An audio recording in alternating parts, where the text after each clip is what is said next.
I have come here to chew bubblegum and kick ass. And I'm all out of bubblegum. I'm an old soul, got a funky sound.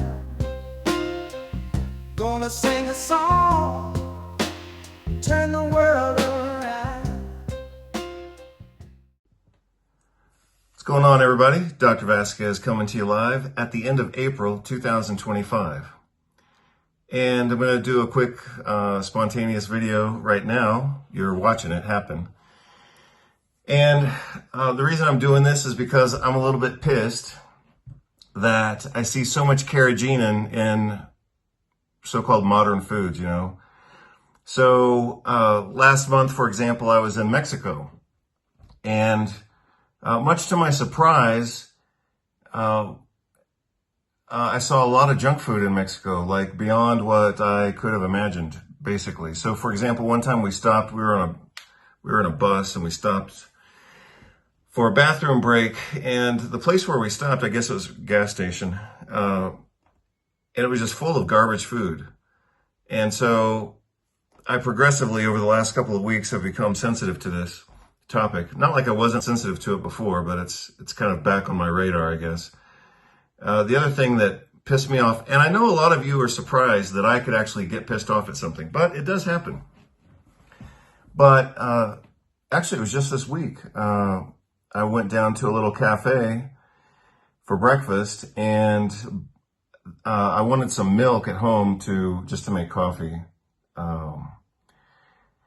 Obviously coffee with milk. And so I bought this little bitty container of milk just to get by until we went to get real groceries.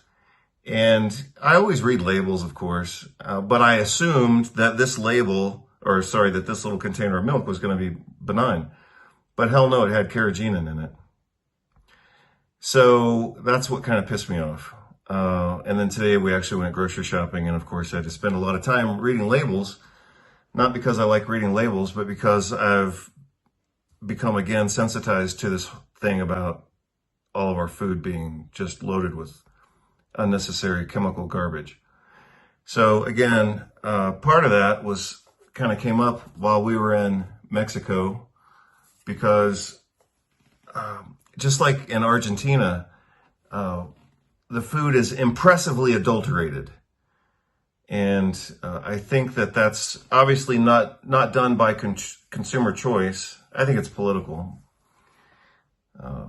I think that big industry works with government, which works with drug companies and obviously medical organizations, just to keep people as sick and stupid and poisoned as possible. And I guess perhaps we don't have a lot of things we can do against that other than become aware of it and at least remove our personal participation from that dangerous game. So that's what I'm going to talk about right now. I haven't looked at this research in literally decades. Last time I actually talked with a researcher who specializes in this. Last time I talked to her was about 2011. Yeah, so that makes it 14 years ago. Her name is Joanne Tabakman. Also sounds almost like tobacco, but it's Tabakman. And she was, and perhaps still is, one of the preeminent researchers on carrageenan. So very briefly, carrageenan is a food additive. Originally, it was derived from seaweed, so it sounds benign and it sounds natural. Maybe by now it has a synthetic source, but at least traditionally it was derived from seaweed as a flavor enhancer and a thickening agent.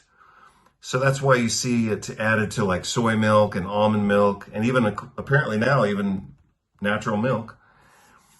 And that's where it's probably the most dangerous. You'll see it also added to toothpaste, and that's just to supposedly improve the texture. Not like I really care. I mean, if I'm brushing my teeth, I'm not thinking, wow, this has such a great texture. Not like I need carrageenan. In the context of toothpaste, it's probably not too dangerous because you spit out the toothpaste. You know, you're not sitting there eating a tube of toothpaste.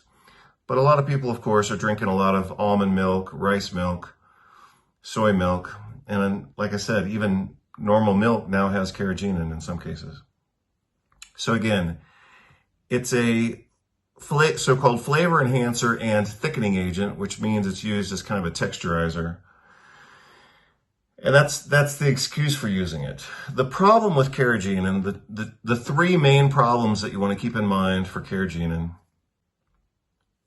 and if you consider yourself like a food expert, then you should know this, but I'm going to tell it to you now. And I haven't looked at the research in, like I said, more than 10 years, but maybe something new has come up. But, even 10 years ago, the problems with carrageenan are as follows. Number one, it contains certain sulfur moieties, as we say in biochemistry, that get degraded by the gastrointestinal microbiome to become hydrogen sulfide. And as you all know, hydrogen sulfide is a mitochondrial toxin, therefore a neurotoxin, but also it's toxic to the gastrointestinal epithelium. And for at least that reason, if not others, the consumption of carrageenan is associated with the production of inflammatory bowel disease, such as Crohn's disease, ulcerative colitis, all the way to gastrointestinal cancer. So, number one, you want to think about the production of the microbiome-derived production of carrageenan. So you can't, when you think about food these days, you can't really just think about the food molecules. You have to think about what's this going to get turned into in the gastrointestinal tract. And obviously, in the case of carrageenan, it gets converted into hydrogen sulfide. That's a mitochondrial poison localized to the gastrointestinal epithelium, which then increases the risk for colon cancer, inflammatory bowel diseases. The major ones are Crohn's disease and ulcerative colitis. So I would consider that to be maybe one category. The other category is that carrageenan is famously immunosuppressive. So imagine all this pandemic hysteria that we just went through for the past 6 years, talking about, vulnerability to immune suppression, and you got to, support immune function, apparently only with drugs and vaccines. But failing to mention that carrageenan, which is, of course, abundant in the food supply, is a known immunosuppressive agent. So very clearly, carrageenan is known to be immunosuppressive. So then why is it added to foods? Maybe because it's immunosuppressive, and your politicians, the drug companies, and the medical organizations want you to be as sick as possible. So again, when I think of carrageenan, I think, in no particular order, but I think of its conversion into hydrogen sulfide, which is a mitochondrial poison, and that branches into inflammatory bowel disease and intestinal cancer. It's known to be immunosuppressive. And when you could add those two things together and maybe start thinking about extra intestinal cancer as well, specifically breast cancer. So last time I checked, breast cancer was causatively linked with carrageenan consumption. So again, I'm just trying to keep this pretty simple and pretty brief. But since I had to be in Mexico looking at all that processed food, I was thinking to myself, damn, why doesn't anybody talk about this stuff anymore? And, like for me, this is an old topic. So I don't go around, trumpeting about carrageenan because I've known about it for so long. But apparently it's still an issue because I see it every day. Every time we go to the grocery store, I see products that have carrageenan. In Mexico, I was just amazed at the amount of junk food that's getting imported into that country. And again, it's probably for political reasons, like when countries have international debt, one of the ways they pay off that international debt is to make agreements with other countries like, hey, we don't have the cash to pay you, talking to the government, but we'll import your junk food and give us a tax credit or a debt credit for importing your country's junk food from your food companies. And that's one of the ways that poorer countries, or I should say indebted countries, That's one of the ways that indebted countries pay off their debt when they don't have the cash, is they start importing junk from other countries. And that's one of the reasons that you see so much junk food in compromised countries, where that's the way that they're paying off their international debt, is by importing junk food. So it's like the worst I've ever seen is Puerto Rico, Argentina, and now Mexico. We economic hitmen have managed to create the world's first truly global empire, and it's basically a secret empire.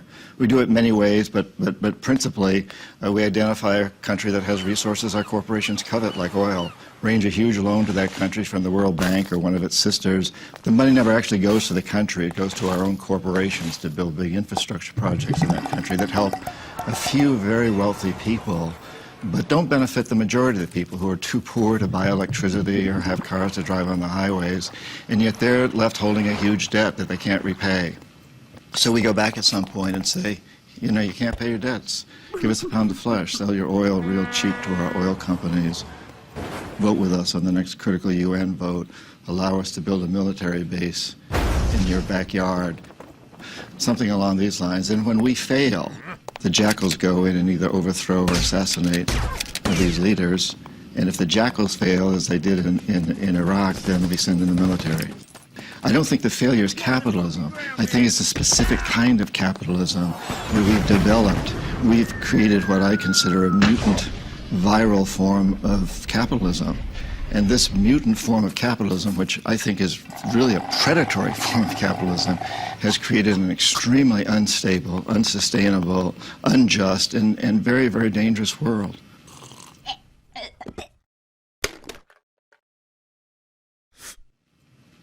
I've met a lot of terrorists. I've interviewed them for books. I've never met one who wanted to be a terrorist. They're desperate people. If we want to get rid of terrorism, we must get rid of the root causes, that cancer that is destroying our whole system.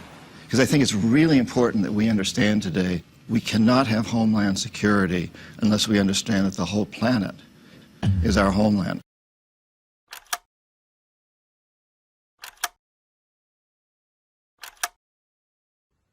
So anyway, trying to focus here on carrageenan. Look at labels and don't eat that stuff. It's a mitochondrial poison, it's immune suppressive, and apparently can trigger a variety of different cancers. So don't eat it. Thank you much. I'll get more videos and such on the website as soon as I can. As most of you know, my big archive, which I thought was safe, my big archive of videos on Vimeo was recently erased because they said I was talking vaccine misinformation because I criticized the New York Times interview with Anthony Fauci because I thought it was just a public disgrace. I'm going to review that video, maybe tonight, but probably another day, and see, we'll review what I said. So it was exactly 2 years ago, and it just got censored in April of 2025, even though I did the original video in April of 2023. So apparently the pandemic censorship is still going strong because they're still censoring stuff and spending time and human resources to review that, which means they're doing it for a reason. And the reason they're doing it is because they're expecting it to pay profits. They're not doing this for free.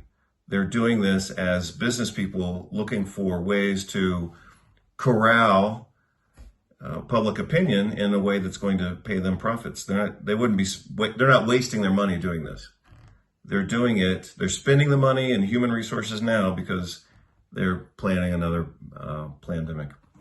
So anyway, like I said, I'll try to keep this short. Take care. I'll get new info to you as soon as I can. Bye. I'm an old soul, got a funky sound. Gonna sing a song, turn the world around. I'll whoop that ass, you know I got the moves. Spank that ass, I'm gonna make you blue. I ain't no player, I'm just here to shake. Hump that ass, no time for heartbreak. I'm the one who brings the rhythm to I keep you dancing till the morning.